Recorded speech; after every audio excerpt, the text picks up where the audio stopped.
Hello and welcome back to another update where I cover the latest developments throughout the front line in the Russo-Ukrainian war. It is your host Weep Union, and in this one the Russians have managed to advance in the eastern section of the front line near the Serbets river line, expanding their bridgehead across. In turn, the Ukrainians managed to regain some positions in the western bank of the Oskil river line near the Vereshne. The Russians managed to advance further within the Kursk region and across the border near the Sumy region as they continued their offensive operations along the Luknia river line.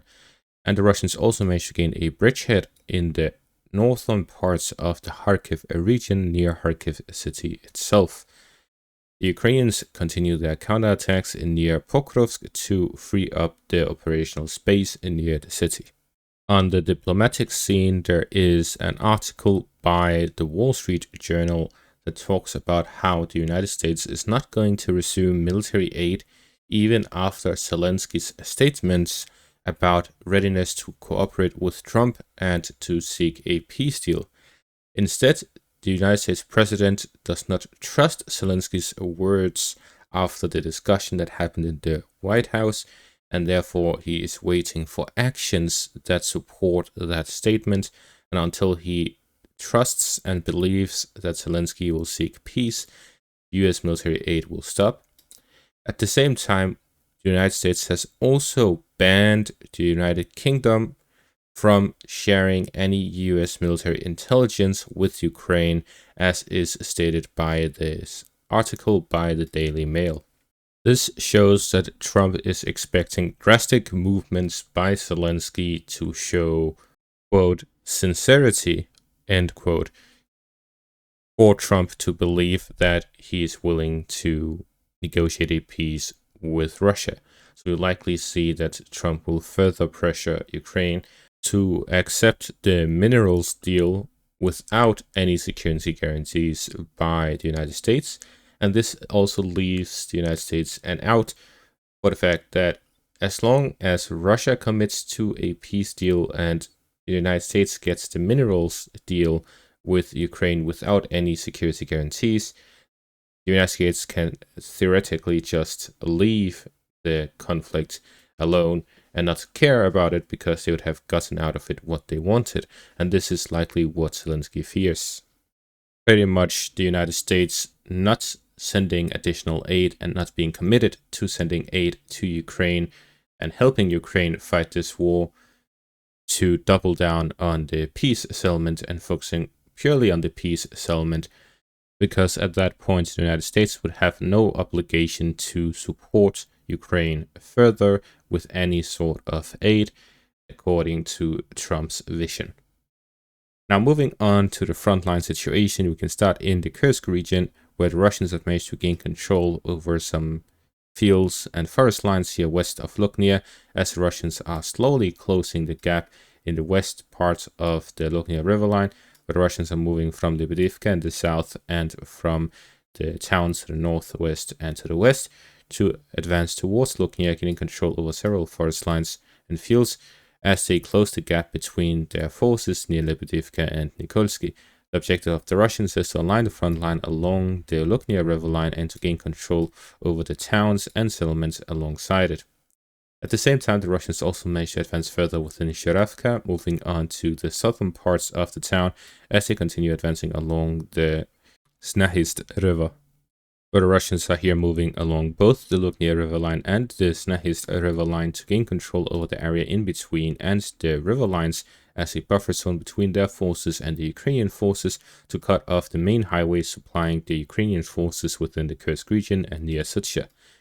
With the advances along the Luknia river line as well, the Russians almost have full control over the entire Luknia river line from the northern parts near Malaya Luknia and all the way down south towards the second Luknia within the Sumy region, and this will allow the Russians to completely cut off the main highway supplying the Ukrainian forces in the Kursk region. We're seeing that the Ukrainian forces within the Kursk region are mainly situated along the main defensive line near Sutsha and Sutsha itself, while the furthest they are from the border area is near Malaya Luknia and Marchanovka, as well as their recent fighting near Berdin and Cherkaskovo-Poreshnoe, we see that the Ukrainian forces are being pressed on both the eastern and western flanks, as the main axes of attack of the Russian counterattacks are situated on those flanks. The Russians are here looking to cut off the supply lines going in and out of the Kursk region, which would force the Ukrainians to withdraw from the region in its entirety or risk encirclement, while the Russians are already hitting the supply line heavily with FPV drones and artillery to prevent the Ukrainians from properly supplying the forces in the Kursk region, and therefore we're likely going to see more Russian advances within the Kursk region, as their situation has significantly improved over the past few weeks. Moving on to the northern parts of Kharkiv, the Russians actually gained control over several fortified positions and this border pass here near the Kharkiv-Belgorod region. We see that the Russians are here expanding their zone of control alongside the northern flank of Kharkiv. This is an interesting move because there's no strategic significance to it.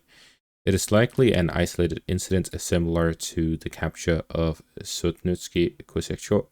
where we see that the Russians have control over that town there as well. But we've also seen the Russian capture of the town of Topoli here near the Oskil river line. So we see that there's an increase of movement of Russian forces within the Kharkiv region through the Belgorod border area, while at the same time the Russians are fighting over the bridgehead across the Oskil river line. We see that the Russians may be planning further offensive operations within the Kharkiv region in the coming weeks and months. To combat this advance, the Russians are being pushed back here near the Varishne with a Ukrainian counterattack north of Zapatne, where they've managed to regain control over this first patch along the main highway. This is to cut off the main supply line of the Russian forces towards Kupiansk and to hit and isolate the Russian positions here near Zapatne and Kalinove. The objective of the Ukrainians here is to regain control over the bridgehead that the Russians have gained control over along the Oskil river line, to push the Russians back across the Oskil river line, and then to regain control over the Varishne. They're doing this by isolating the Russian forces and the frontline positions near Kalinova and Zapatne, by cutting through the supply line here south of the Varishne and isolating the Varishne from Zapatne and Kalinova. In the direction of the Serebets river line, the Russians managed to advance further along the forest lines as they fight over the fortified positions here west of Uspenivka and along the Serebets river line. The Russians, with the capture of Uspenivka, Bilorivka and Novolyubivka, have gained control over 3 towns alongside the Serebets river line on the western bank of it, and are fighting over several fortified positions in the near vicinity of these towns, where they're expanding further westwards.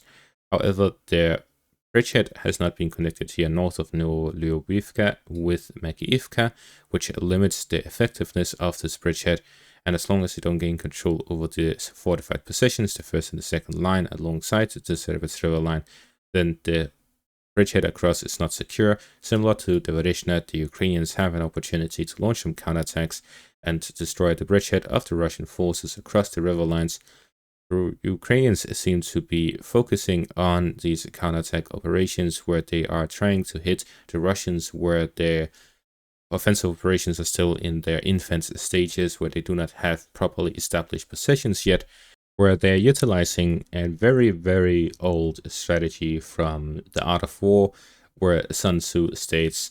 not to wait until the entire army has crossed the river line, nor to attack as soon as a bridgehead has been established, but wait until half of the army has crossed over, then destroy the crossing and destroy the army. And that is the sort of tactic that the Ukrainians are going with. They are waiting for the Russians to properly establish their positions for them to pour in enough troops for a counterattack to be worthwhile. However, this is also a risky maneuver, as they have waited for far too long, as the Russians have gained full control over the Varishne, and this means that they have a proper bridgehead across the Oskil river line, where in the Serebets river line, the positions is not yet fully secure, as the 3 towns are small towns, and the fortified positions are not really that cohesive. The Ukrainians would be able to launch a counterattack to regain control over the crossings, which could ruin the Russian bridgehead. But we see that the main efforts of the Ukrainians are not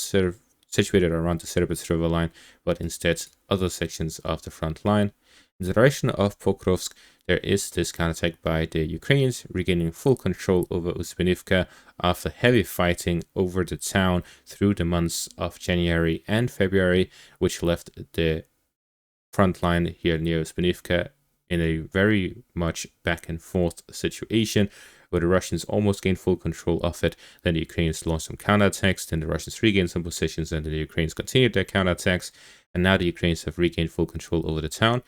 However, the Russians also still have their positions near Novovassilivka, so we'll likely see a continuous back and forth between the Russian and Ukrainian forces here on the western flank of Pokrovsk, where again the Ukrainians continue their offensive operations near Peshane as well, where the objective of the Ukrainians is to cut off the supply lines of the Russian forces by cutting off their positions near the main highway between Pokrovsk and Zaporizhia,